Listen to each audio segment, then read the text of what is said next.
Hey guys, in this series Mariano5 and myself are going to discuss 10 very common leaks we've spotted over the thousands of combined hours we've played at the live cash games, along with what we can do to avoid them and immediately increase our win rate.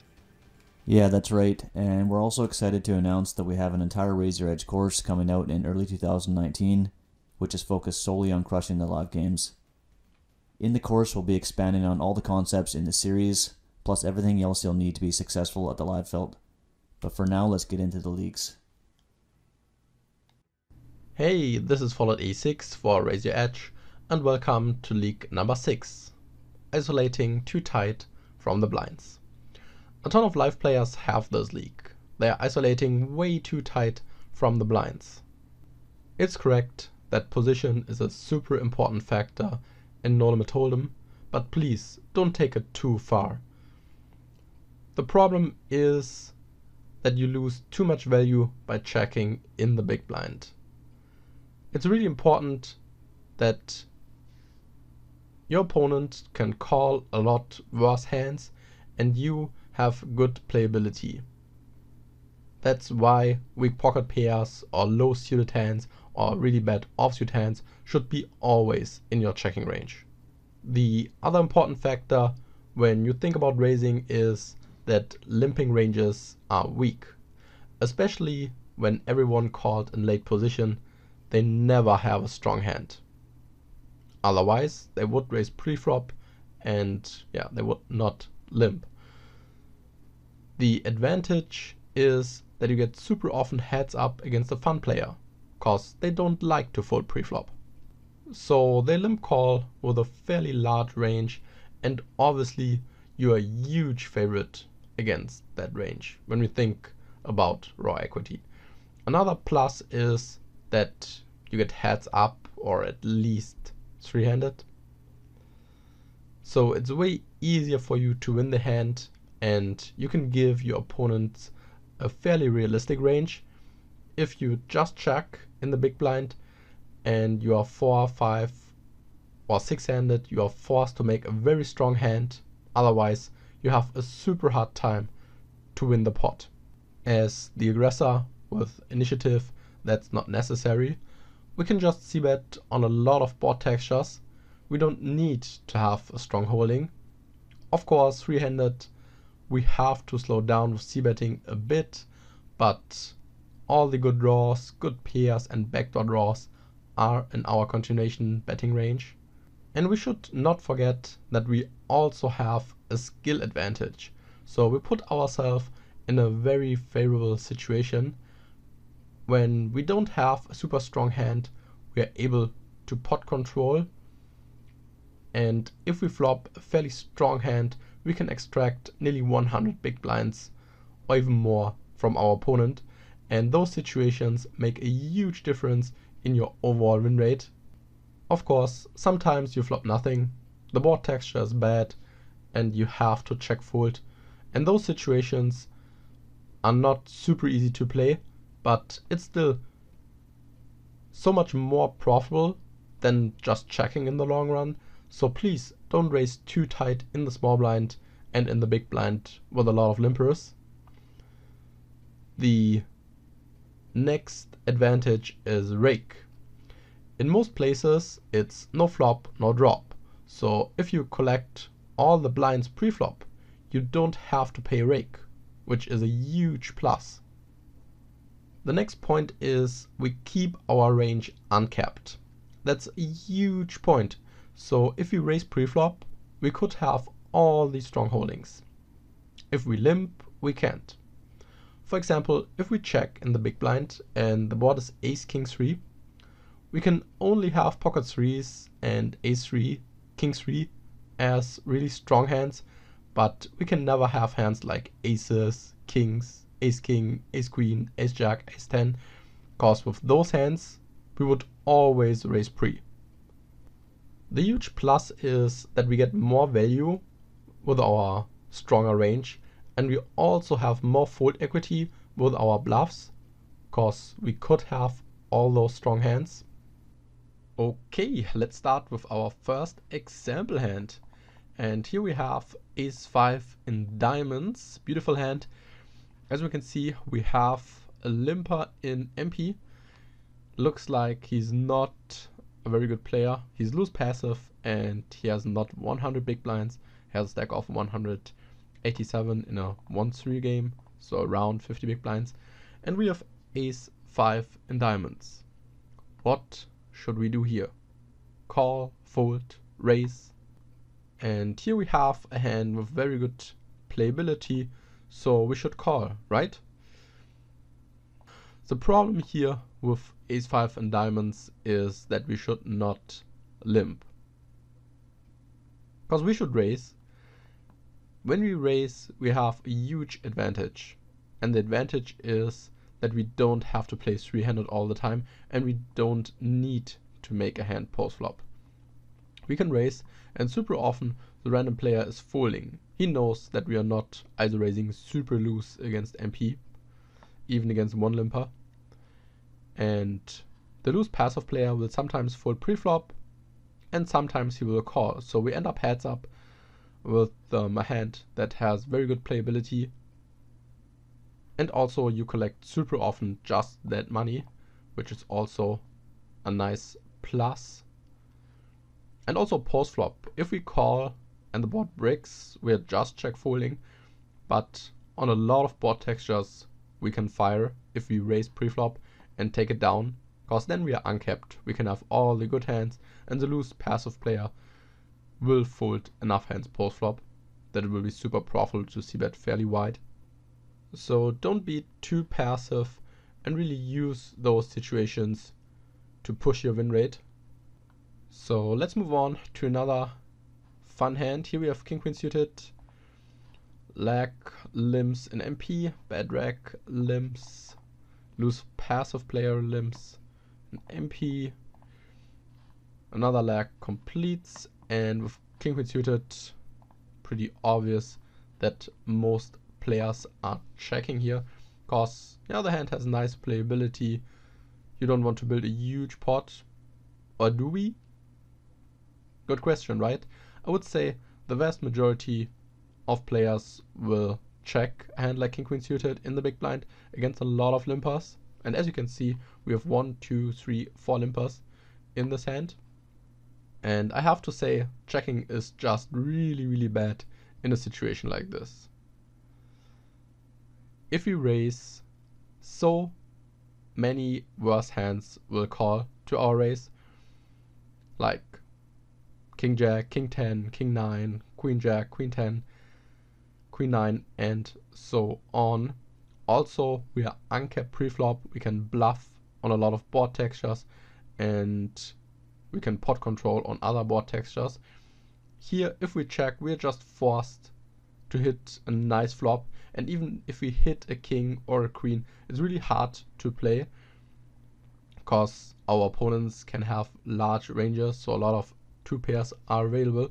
So even with queen XX or king XX on the board, we are unsure how to play. And yeah, that's the reason why we should always go ahead and ISO raise. And here it doesn't matter how many limpers are in the pot. King queen suited is such a strong hand that you can always ISO raise this hand, always. It's also important to realize that the lag, the bad racks, the loose passive player 1 and 2 never have a stronger holding. Cause a lag and under the gun is never limping with ace king or aces and kings. Every good lag will always raise. Same applies to the bad rack and the loose passive player. So if they have a hand like ace king or ace queen, they are always going to raise pre. They are never limping in, and that's why a raise is mandatory in this situation. So don't check, don't try to make your hand. Another huge plus is that we super often just take the pot down pre-flop. So we raise and everyone folds. That's fine for us. Free money, we take it. But if we check and we don't hit a king or a queen, there's only one thing we can do, right? We can just check fold, and that's why ISO raising is so important. As you can see, it's super important that you're not too passive in the big blind, cause you can just earn so much more money. You can increase your win rate a lot if you raise the correct hands in the small blind and big blind over limpers. so please go ahead and do that. And now we take a look at the solution to this ISO raise problem. The solution to this problem is fairly simple. You have to loosen up your ranges, because it's still a very solid range. We are not ISOing with weak hands like 5-3 suited or pocket deuces or ace-3 offsuit. Take a very good look for weak limpers. You can basically use the same principle as in position. You can ISO wider against weak limpers. And of course, it's super important how many limpers are there. Is there 1 limper, 2 limpers, 3 limper, 6 limpers? This just changes everything. Is the limper in late position or in early position? Because the limper in late position will probably limp fold way more often than the under the gun limper.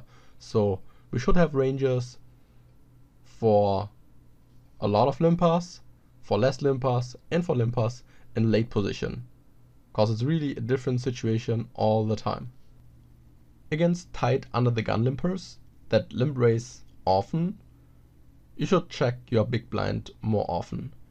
And when there's a late position limper that likes to limp fold, you can ISO raise way lower than usual, because you have so much more fold equity pre-flop. If you are new at the table and you don't know anyone, just stick to our chart. And now let's take a look at our isolation range. And here it is, our isolation range from the blinds. As you can see, a lot of colors, but it's actually not that complicated. So let's start with the red hands, because with the red hands, as you can see, we can always go ahead and raise. So if there's 1 limper, you should raise. If there's 2 limpers, you should raise. And when there are 20 limpers, you should also go ahead and raise, because those hands are strong enough. And as you can see, the red range is quite small. We raise 50% from pocket 8s, pocket 9s, 10s, jacks, queens, kings, aces. The stronger suited broadways up to ace 10 suited, 50% from king jack suited, king queen suited, ace queen, ace jack off, and 50% from ace 10 off. And I'm sure some people complete way too often with king jack suited, king jack, king queen suited, ace jack suited, ace 10 suited. So yeah, just make sure, even against a lot of limpers, to always ISO raise those hands.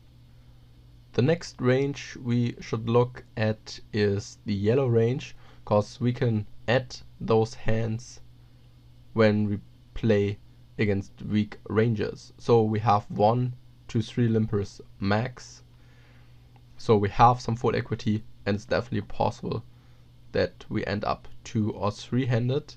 So we don't always play multi-way if we have more limpers. And as you can see here, we add especially hands with good playability. So yeah, ace 9, ace 8 suited, 50% from king 10, queen 10, jack 10, queen jack, king jack, pocket 8s, all the pocket 7s combos, 50% from ace 10 off, king jack off, and king queen. I think this makes a lot of sense. Those hands play really, really well post flop. You can flop a lot of good top pairs, good draws.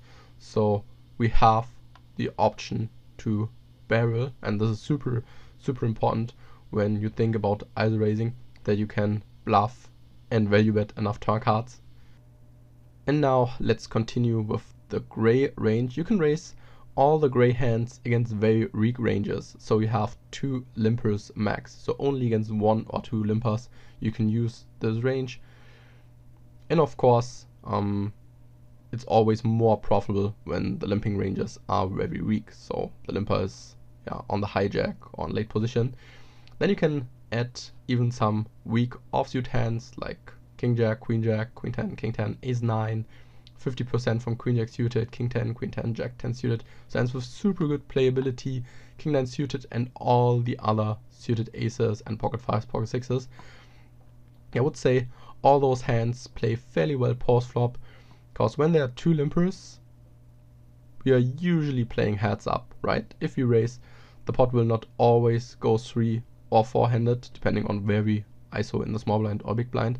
and that's the huge plus that our opponents will call with a lot of worse hands. We have range advantage, and as a plus, we'll take it down pre-flop fairly often. And the last range is obviously the brown range, and yeah, here as you can see are some very loose hands. So this is a range we can only raise against one very weak limper. So we need one limper in the cutoff or button or small blind in order to raise those hands, because we really want to have some full equity preflop. So we are also happy if he just limp folds, and if we call, we have decent equity, decent playability. So as you can see, we add all the pocket pairs now, so it reduces to fours, even hands like ace 8 offsuit, king 9, jack 10 offsuit. But it's important to realize that we are still fairly cautious with offsuit hands. We want to play way more suited hands, as we can see here. So the suited connectors, suited gear pass, 8-7, 9-7, 9-8, 10-8, 10-9, and so on. So yeah, when you see full equity and you think your opponent is way too loose and folds too much post flop, just go ahead and add all those brown hands to your ISOing range. But it's super important that you only raise here against one very weak limper. Okay, and that's it for this video. I hope that you have a pretty good understanding now when it comes to isolating from the blinds, and this was followed a6 for Raise Your Edge.